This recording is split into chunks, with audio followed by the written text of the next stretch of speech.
ان کے لب رنگی کی نچھاور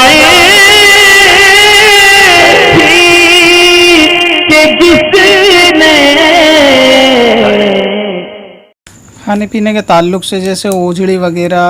اور بٹ وغیرہ کے تعلق سے کہ قربانی کے جانوروں میں ان چیز کا کھانا کیسا ہے، تو اوجھڑی کا کھانا حلال جانور کے اندر یہ حرام ہے، یعنی یہ ان حرام اجزاء میں سے ہے جن کے کھانے کے ممانعت ہے، جیسے بہتا ہوا خون وغیرہ،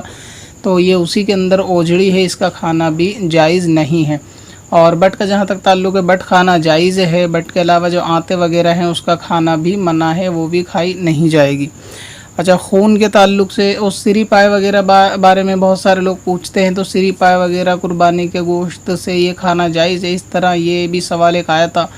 کہ قربانی کے جانور میں یا خود کو کھانا جس کے نام کی قربانی اس کو ضروری ہے یا نہیں، تو اس کو کھانا ضروری تو نہیں ہے لیکن کھانے میں حرج نہیں ہے۔ اور یہ جو کلیجی وغیرہ پہ فاتحہ دلاتے ہیں یہ بھی شرعاً تو جائز ہے، اس میں کوئی حرج نہیں ہے، اور لیکن کیونکہ فاتحہ تو مطلقاً واجب نہیں ہے، اس کے دلانے میں بھی کوئی اعتراض نہیں ہے، دلا سکتے ہیں۔ خون جو حلال جانور کا قربانی کے جانور کا ہوتا ہے، کپڑے پہ چھینٹیں وغیرہ آ جاتی ہیں، اس کے بارے میں بھی ایک سوال تھا کہ اس کو اگر کپڑے پہ لگنے کے بعد نماز ہو جائے گی یا نہیں ہو جائے گی۔ تو خون کا حکم یہ نجاست غلیظہ کا ہے، یعنی جو حکم نجاست غلیظہ کا ہے کہ کپڑے پہ لگنے کے بعد اس میں کب نماز ہوگی کب نہیں، وہی حکم اس بہتے ہوئے خون کا ہے۔ یہ خون بھی ناپاک ہے قربانی کے جانور کا، لہٰذا اس کو کپڑے پہ لگنے کے بعد اگر ایک درہم کے برابر ہی اس سے زیادہ ہے تو ایسی صورت میں نماز نہیں ہوگی، نماز کپڑے بدلنے کے بعد ہی ادا کی جائے گی۔ اچھا، اس میں خون میں ایک احتیاط اور بھی ہے کہ بعض لوگ اس سے یعنی بچنے سے پرہیز زیادہ کرتے نہیں ہیں اور اس کے اندر زیادہ ملوث رہتے ہیں، تو جو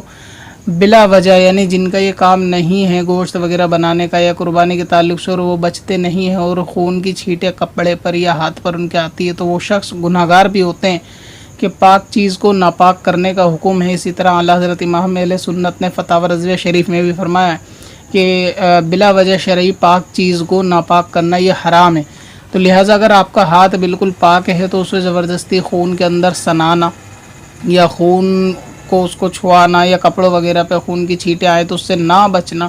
یا جان بوجھ کر خون کی چھینٹیں لگانا یا خون کے اندر اپنا آپ کو لپت کرنا، تو یہ ساری باتیں گناہ کی ہیں، اس سے بچنا چاہیے۔ بہت سارے لوگ اس میں احتیاط نہیں کرتے بلکہ فیشن کے طور پہ بھی اس کے اندر نا خون وغیرہ اب لگانے کی کوشش کرتے ہیں تاکہ معلوم چلے کہ انہوں نے کتنی زیادہ قربانی میں محنت وغیرہ کی ہے۔ تو یہ جس نے بھی ایسا کیا کہ وہ نہیں بچا اس سے، یا اس نے اپنے ہاتھوں کو خون کے اندر سنایا اور یہ نجاست غلیظہ یعنی ناپاک تھا، تو اس شخص کو توبہ کرنا ضروری ہے۔ اچھا، بال اور ناخن کاٹنے کے بارے میں کہ اگر بال ناخن جن کے وہاں قربانی ہے اگر وہ کاٹ لیں یا نہ کاٹیں یا بہت دن سے نہیں کاٹے ناخن بڑے ہو گئے، تو بال اور ناخن جو کاٹنے کا مسئلہ ہے وہ مستحب ہے، یعنی یہ کام کرنا بہتر ہے کہ یہ ناخن اور بال نہ کاٹے جائیں قربانی کے دنوں میں، یعنی 1 تاریخ سے لے کر قربانی تک یہ بال ناخن نہ کاٹیں، یہ مستحب ہے۔ اگر کوئی ایسا کرے گا تو انشاءاللہ تعالیٰ ثواب پائے گا، تو اس کو چاہیے کہ اسی پر عمل کرے کہ ایسا نہ کرے۔ اور اگر معاملہ ایسا ہے کہ کوئی شخص پچھلے مہینے ہی ناخن وغیرہ اس نے نہیں کاٹے تھے یا اب ناخن اتنے بڑے ہیں کہ 40 دن اس سے زائد ہو رہے ہیں، تو ایسی صورت میں اس کو کاٹ لینا واجب ہے، اور جب واجب مقابلے میں آئے گا مستحب کے تو پھر واجب پہ عمل کیا جائے گا اور مستحب کو ترک کر دیا جائے گا، شرعی اصول یہی ہے۔ تو لہٰذا ایسی صورت میں آپ کو چاہیے کہ اگر کسی کے ناخن بہت زیادہ بڑے ہیں اور وہ کاٹنا چاہتا ہے تو وہ ناخنوں کو کاٹ سکتا ہے۔ اسی طرح بال بھی اگر کوئی بڑے نہیں ہیں یعنی 40 دن تک کے نہیں ہیں کہ جس کو کاٹنا واجب ہو، مگر یہ کہ اتنے بڑے ہیں کہ اس کو دیکھنے میں الجھن محسوس ہوتی ہے، تو اس صورت میں بھی اس کو کاٹا جا سکتا ہے۔ اگر وہ کاٹے گا تو گناہ نہیں ہے، مگر یہ کہ مستحب کا ترک کرنے والا ہوگا، ایسا نہیں کرنا چاہیے۔ ایک بھائی نے پوچھا تھا بڑے جانور میں حصے کے تعلق سے کہ اگر 7 لوگ نہیں ہو پاتے، 4 یا 5 یا 6 لوگ ہوتے ہیں، تو ایسی صورت میں کیا اس جانور کی قربانی ہو جائے گی یا نہیں ہو جائے گی؟ لیکن حصے کے بارے میں جو آپ کے ذہن میں شاید غلط فہمی ہے وہ یہ ہے کہ بڑے جانور کے اندر 7 لوگوں کا ہونا ضروری ہے، بلکہ ایسا نہیں ہے۔ بڑے جانور کا حکم یہ ہے کہ اس میں ہر ایک کا حصہ 7واں کم سے کم ہونا ضروری ہے، یعنی 7 حصے جو ہوں گے 7 سے زائد نہیں ہو سکتے، اور اگر کوئی کم لوگ ہیں لیکن وہ سب لوگ مل کے 7 کر لیں گے تو ایسی صورت میں بھی کوئی حرج نہیں ہے۔ 7 سے کم نہیں ہو سکتے سے مراد یہ ہے کہ مثال آپ سمجھیں کہ اگر کوئی ایک جانور 7 روپے کا آتا ہے تو اس کا مطلب یہ ہوتا ہے کہ وہ 7 لوگوں میں ڈیوائیڈ ہوگا تو ہر شخص پر 1 روپے کی قیمت آئے گی، تو اس کا جو جانور کا 7واں حصہ بنے گا وہ 1 روپیہ بنے گا. تو اگر 1 روپے سے کوئی کم ڈالے گا اور باقی یعنی اگر کوئی 98 ڈالے اور باقی لوگ 1.5 روپیہ ڈالیں تو ایسی صورت میں تو قربانی نہیں ہوگی, کیونکہ یہ جو ایک شخص کا حصہ ڈالا ہے 50 پیسے, یہ 7ویں حصے سے کم ہے. لہٰذا 7ویں حصے کو منیمم ہے کہ اس سے کم کوئی نہیں اس میں ڈال سکتا, اس سے زیادہ ڈال سکتا ہے. اب یہ ایک مثال ہے چھوٹی سی کہ 7 روپے کا جانور میں 7واں حصہ 1 روپے کا آئے گا, اب 1 روپے سے کم نہیں ہو سکتا. تو اس لحاظ سے 7ویں حصے سے اگر کوئی زیادہ ڈالنا چاہے تو اس میں حرج نہیں. مثال کے طور پہ کوئی 1 روپے کے بدلے 2 روپے کر کے 3 لوگ ڈالیں اور وہ 2 حصے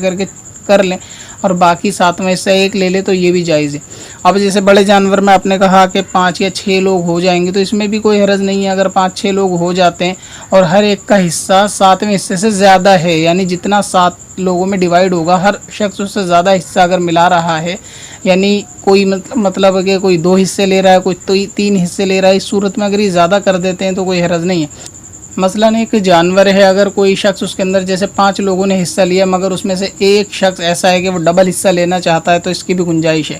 تو اگر کوئی شخص بڑے جانور کے اندر 7 لوگ پورے نہیں ہو پاتے, لیکن اگر کسی نے ایک شخص نے 2 حصے لے لیے کہ اس نے ایک عقیقے کا لے لیا اپنا یا اپنے کسی گھر والے میں کسی کا عقیقہ کرنا چاہے تو بھی ٹھیک ہے, اور اگر اس نے خود 2 اپنے رکھ لیے, ایک کسی اور کے گھر کی قربانی واجب تو اس کا کرا ایک اپنا کرا تو اس میں بھی حرج نہیں ہے. تو لہٰذا بڑے جانور کے اندر 7 لوگوں کا ہونا ضروری نہیں ہے, بلکہ ہر ایک کا 7واں حصہ ہو, اس سے کم نہ ہو. اور اگر ایک شخص 2 حصے بھی لے, یعنی 5 لوگ ہیں اور وہ اس میں سے کوئی 2 حصے لے لے, کوئی 3 حصے لے لے, تو یہ بھی صورت کم لوگوں میں بھی وہ قربانی ہو جائے گی. آپ نے فرمایا تھا ایک سوال یہ بھی تھا کہ 6 لوگ اس کے اندر اگر جیسے جانور لاتے ہیں تو اس صورت میں کس طرح قربانی ہوگی. تو اگر دیکھیں 6 لوگ لاتے ہیں اور اس میں وہی بات ہے کہ اگر کوئی ایک ڈبل حصہ لے لے باقی ایک لے لے تو بھی درست ہے, اور اگر اس میں سے ایک شخص